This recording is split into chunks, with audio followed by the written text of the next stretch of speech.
जगाचा उद्धार झाला, अवतरले संत अक्कोळ गावाला. बालपणी त्यांनी चमत्कार केला, बस्तीचे दर्शन भोजन थाळीला. जय देव जय देव.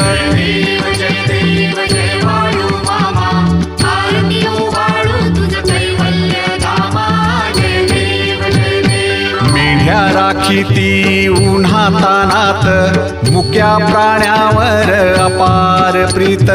नीतीने वागावे कमी नाही होत, उन्मत्ताला मामा शासन करीत.